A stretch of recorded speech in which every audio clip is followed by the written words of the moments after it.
Hi, Coach Culver. What up?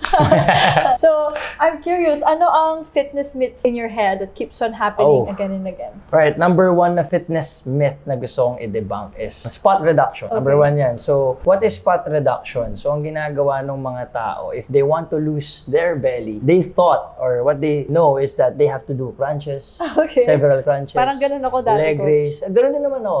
Di ko rin kasi siya alam until naintindihan ko na hindi siya ganun. So, what is real is, and what we are doing in Awaken is spot enhancement. So, what is like the Spot progress enhancement for this? naman is it's about body recomposition. Di ba sabi natin, dinidebunk natin na myth yung spot reduction, which is kung kailangan ko nang gusto kong matanggal yung chan ko, mag-abs ako. Hindi siya ganun. But in some other parts, let's say chest or shoulder, pag kaya natin siyang i-enhance para mag-iba yung itsura mo, totality mo. So it's more of that. Hindi natin ito magagalaw because iba yun, it's more of diet when it comes to the tummy. So with the chest and the shoulder, we can develop that and make you look different. It's called body recomposition. Like for fitness beginners, how will you put them in the fitness process? How will you start? Syempre, number one, simula niyan, goal setting.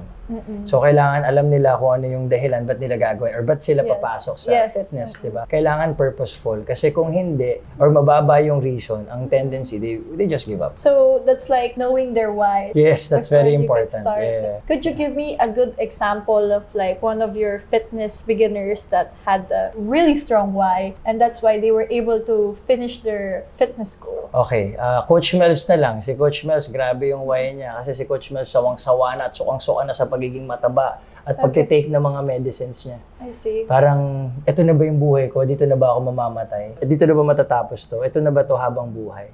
Until na-realize niya, meron palang fitness na pwedeng gawin, na pwede pa tayong mawala dun sa sitwasyon na yun. Could be you're overweight or you're just doing maintenance, no? If may mga mini-maintain ka na. Kung tutuusin na siya, kung iisipin mo mabuti, kaya sila nag-maintain kasi may sakit sila. Parang, tignan mo, yung term na maintenance, meaning mini-maintain mo yung gamot, kaya kayo nagagamot, hindi mo tinatanggal. So, you're already like caught in like your own jail. Exactly. Doing it again and again. Yun na, tatagapin mo na yun. Guys, may solusyon. I think that's what's like very inspiring about you, Coach, because during the pandemic, when I don't want to work out, I would just look into your feed and then you have like your daily quotes, like why you work out. And what's like motivating for me is you're not just a coach, you're also a dad. You're also a plantito. You're also a dedicated business person. So how do you prioritize these things? Like everyone is busy. So how do you prioritize your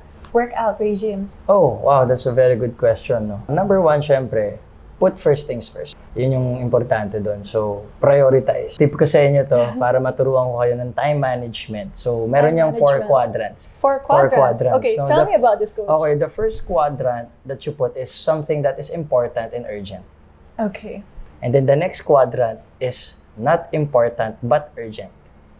Or third quadrant is urgent but not important. And then the last quadrant is not urgent, not important. Ililista mo lang yung daily activities mo. And then you put it into those quadrants, maintindihan mo na kung ano yung dapat may prioritize. You get to see what's important that you did not prioritize, and you get to also see what you've been prioritizing that's not really important for your well-being. Oh, that's really good. Okay, I'll start doing that, Coach. And what you just said is called, if you're prioritizing something that you know that it's important, it means it's conscious competence. I see. Can you tell me more about this, Conscious competence. Coach? It means you need it, you know that you need it, that's why you're doing it. I see. So, ito naman yung, you know that you need it, but you're not doing it. Conscious incompetence yan. Oh. So I'm getting fat and I know that I'm eating a lot, but instead of going out for a walk, I'd party and just Netflix and binge. Yeah, that's right. But also, you know that drinking water is good for you, but you just undermined it. Diba? I see. So it's just one sample. A lot of people are dehydrated right now. Sa totoo lang, yun yung naiisip na kasi water lang and readily it's just available. Water, it's just there. Diba? I just did it and then I realized kailangan ko pala siya. Something like that. And then there's this, syempre, we don't know what we don't know, which is the unconscious incompetent. Hindi mo alam na kailangan ko pala siya. You're not aware, but you're doing it the wrong way. Something like that. Or hindi mo talaga alam na mali pala yun. How do you teach your beginning fitness mentees or clients when they're doing this unconscious incompetent habits? How do you push them back to going into this fitness plan that you guys decided to join or work with? Oh, magandang tanong ulit yan. But before we start our session, I always ask them first, what is your intention for today's training? So it's actually a centering way on how you start the training and you also ground them. Kasi minsan, even in my clients, pupunta sila doon, minsan, nandun, wait lang coach nag-text pa, or may ginagawa pang iba. So alam mong, something in their hand. so hindi sila totally present. So asking them, what's your intention for today's workout? Grounds them. Okay. So, when you ground them and you ask the right question, like, why are we here? Why are we training? Why are you working out nga pala? I wanna be fit. Din doon na malalagay yung intention, yung mood niya. And then the client will be, you're right. Thank you for reminding me. I'll put my phone away. Let's work out, coach. I agree with you, coach. I remember when I was training for basketball national team. Okay. And like, we would do it at 6 a.m. very early. And before we start, because my teammates are like a bit sleepy, I would tell them, we want to win, right? We're going to win, right? So let's start doing this. Let's start doing this together. And then of course, there's like a boost ng tubig pag you get reminded, oh yeah, I do have a goal. Oh, I have to stop being lazy. Okay, fine, let's do this. Something like that, yes. To some extent, I understand. More than that, syempre, it's the best thing to do. Remember, why do you work out? Number one, you have to understand that the healthiest version of you is the best for everyone around you. I think Number that's one, true. Yeah, because like when I'm having trouble at work or like I don't know the answer or like I can't find the solution, I just go work out. And then after 30 minutes, I feel like, hey, that wasn't the problem. I was just in a different mindset. It's the first logical step, Asha. When you don't know what to do, it's the first logical step. Go inward. Go to yourself. Arrange mo kung ano ma-arrange mo dito kasi dito ka nang may control. I think like that's like what's good with Coach Culver in his workout sessions because I've worked out with him many times, more often than not. After working out with him, there's this purposive mindset. Workout is not just a workout. Workout is mind-setting your goals, mind-setting yourself into being a better person. Yes, that's it. Ewan ko kung paano nakikita ng mga tao yung workout, but I see it as a way of self-love. There you go. For me, it's self-love. Kasi how can you honestly love other people if you can see that marami pang kailangan mahalin sa sarili mo? When you can't even love yourself. You can't even love yourself then how can you say that you love other people? Come on. Diba? Ganun lang kasimple. Huwag natin gawing komplikado yung pag-workout. I think, yeah. Diba? Kasi ngayon, pag sinabing workout, ang mindset ng mga tao, mahirap yan, paparusahan ako, mapapagod ako, whatever. Bakit hindi mo i-shift? Alam, lahat naman kasi ng change, hindi naman madali. Mahirap, pero rewarding. So, depende. So, ano bang ginagawa mo ngayon na nag-a-add ng value sa'yo? And remember, our body is very three-dimensional. So, ang body natin, if you don't use it, you lose it. Exactly. That's how it works. Remember, dati dahil di mo to ginagawa, itong movement na to, pag inabot mo to, hindi mo na kaya. Kasi tumigas na eh. Yun yung function ng body natin eh. Di ba every move that we do, mayroong blood flow na kasama yan. Yung muscle parts na or group, hindi mo nagagalaw, tumitigas. That's why a lot of people are stiff right now. And more than that, they have pains. And anong gagawin nila pag may pains? Gagamutin. Medicine again. Medicine or doktor na. Pero ang totoo, it's just lack of movement. Kailangan na pala niya gumalaw-galaw.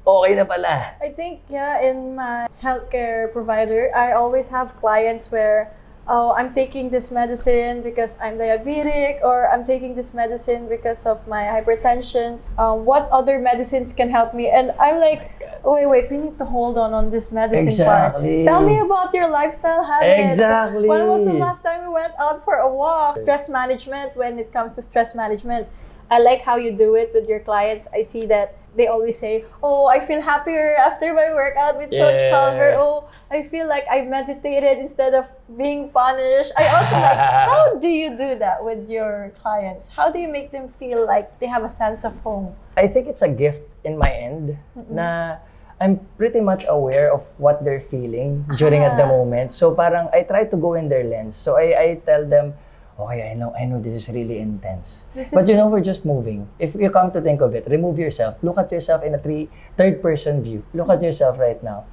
Do you like to do this stressed or like being super tense? Or you want to just do this relax? Or kasi sometimes, remember, nothing has meaning until we put meaning into it.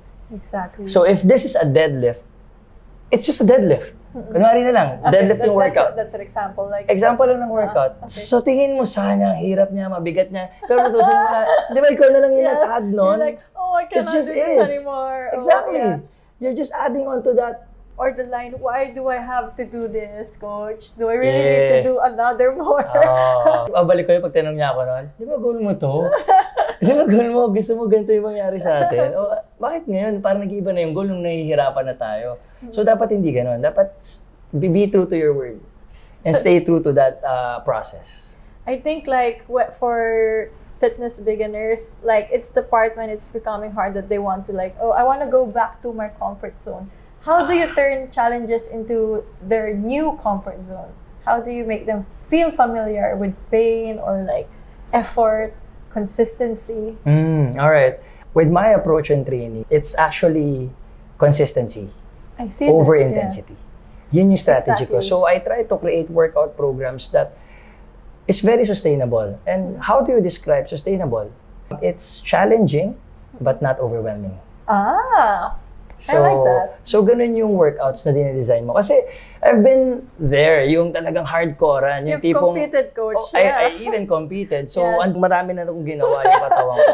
I even tried all the fad diets out there. Oh my God, just to prove them that I really know what they're doing. Kasi when you ask your client, what's your diet? What's your nutrition approach? They will tell me this. Before to, that was way before. Kasi ngayon, I have my own style na whatever you're gonna say to me.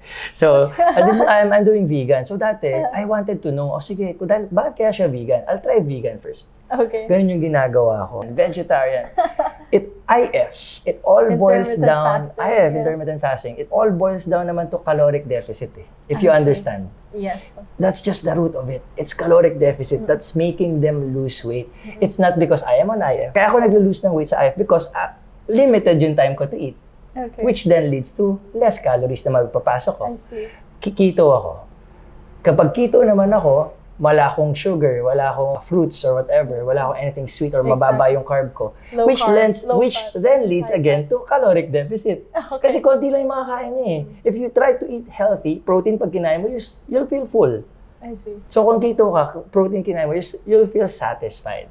What's working for the individual that they could sustain it for not like just a mere fad or like following other people. For me, I've been vegetarian for 14 years and I stick to it because it makes me feel good, but I also know that I'm capable of maintaining it and feel good at the same time.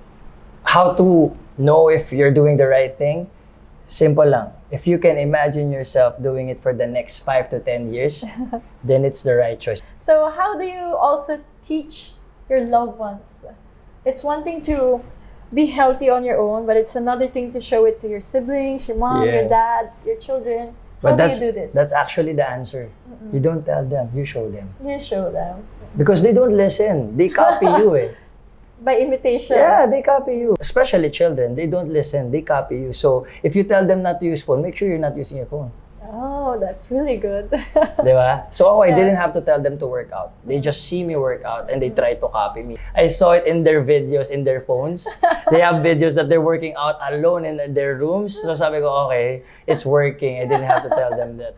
Pero syempre, nung naiintindihan na nila, that's where I started to implement systems. It's actually systems diba? You will not fall in your goal, but you will fall because of your systems. I see. So, ganun yung natutunan ko yung kay James Clear, Atomic Habits. Oh, Atomic Habits. So, tell me more about this. Like, how do you put this inside a fitness plan? Atomic Habits? Yes. I've learned so much from that book. You guys, you should read that book. Listen to that, rather. You try to make the bad habits impossible to do. Oh. Example. Okay. Kaya ang hirap mag-diet. Kasi, tingnan mo to example lang. Daming cookies sa cabinet or whatever, or sa stable. Maraming mga chichirya. Every time na nakikita mo yun, pinaprocess yun ng brain mo. Oh, I have it and I can reach. Andun yun. I can reach it. Pinaprocess yun ng brain mo. So, you trying to resist it. Kasi may cue eh. The cue was like, hi, I'm Cheetos, eat me.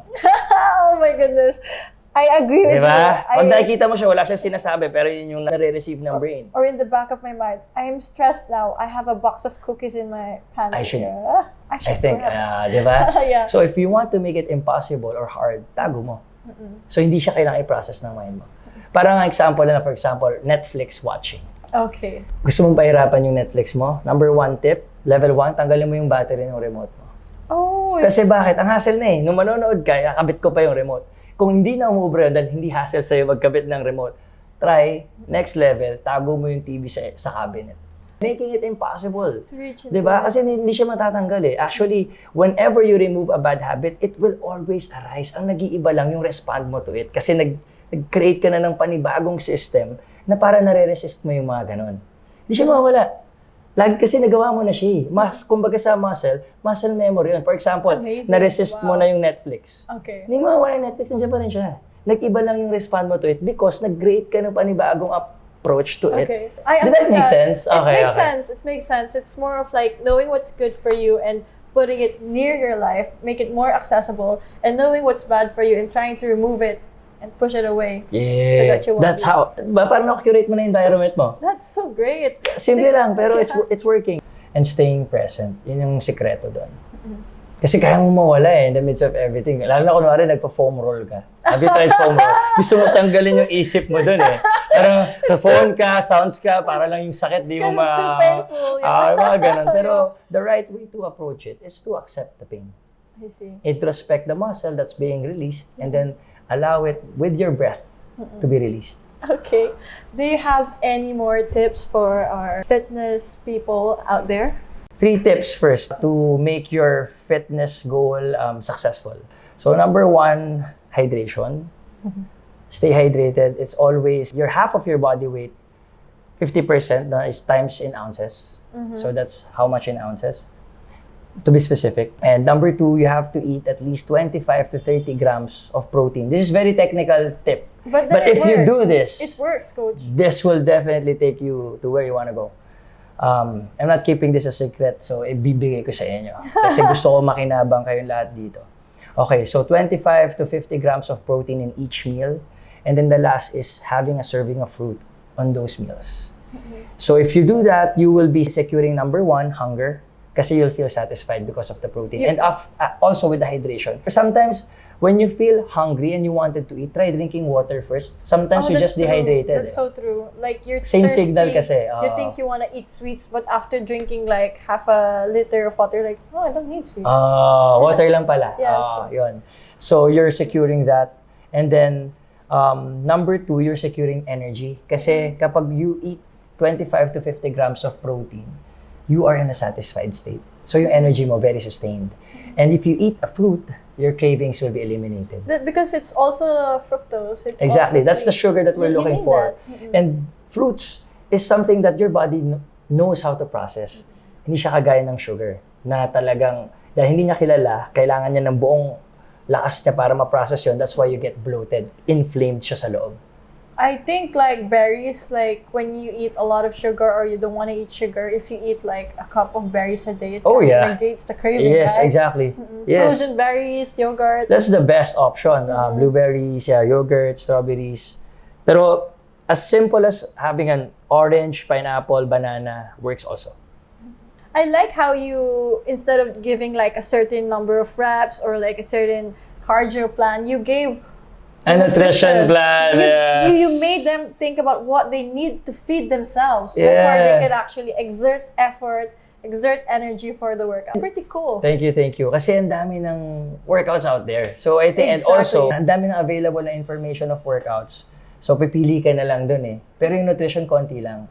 And the tip that I'm giving is the one that's giving us or yielding results. So that's yun yung bibigay ko na tip para hindi sayang. That's amazing, Coach. Thank you for sharing. This will definitely help people towards the Christmas and the New Year. Let's give them a tip also how to like not overeat. During the parties. Yeah. Ito pag ginawa nyo to, unless sumulang talagang kumain dahil Pasko siya, di ba? So, pero pag ginawa mo to, prioritize mo yung protein and then a little bit of vegetables kung meron, prioritize mo yon, hindi ka na makakain ng sobra kasi you'll feel full. Yun yung strategy. And actually, kapag nandun naman sa Christmas, since Christmas siya, that's very seryosong Christmas yun. Ito naman yung hindi nagseseryosong Christmas. pwede kang kumain ng konti. Bawat isa niyan, konti lang. Huwag mo nang damihan. Yun lang naman problema. It's really the amount. You don't need to stuff yourself. Exactly. Like the pig that you're gonna roast. Exactly. And also, you have to try to cultivate the appetite awareness. No? Nilo-learn mo siya. Right now pa lang. November 21. So, November pa lang, tinutry mo na, ito pala yung feeling ng 80% full. Ito pala yung feeling ng 120, sobrang halos di na ako makahinga. Dapat alam mo yon. What do you think of like New Year's resolution? Do you think it's a good thing or it's something that should not just be about New Year? Should be like the rest of the year? Hindi naman kailangan New Year para magbago tayo. Exactly. Ang change is anytime yan. At any given point in time of your life, you can choose to change. And change is something certain. So, if you're not changing, it means not growing. Growing. Okay.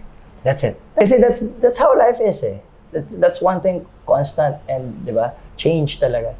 Ganun ang change. Dapat dahan-dahan at kung pwede, hayaan mo lang. So, I like how you can put that slowly but surely, consistent, and with change-driven outcomes. That's amazing. Thank you so much, Coach, for today. All right, Asha. Thank you. Thank you for having me also. Thank you for this podcast. I really appreciate it. And I'm looking forward to the next, if ever meron. And if ever naman kami magka-podcast, we'll invite you as well. Thank you so much, Coach. You're the best. Thank you, Asha.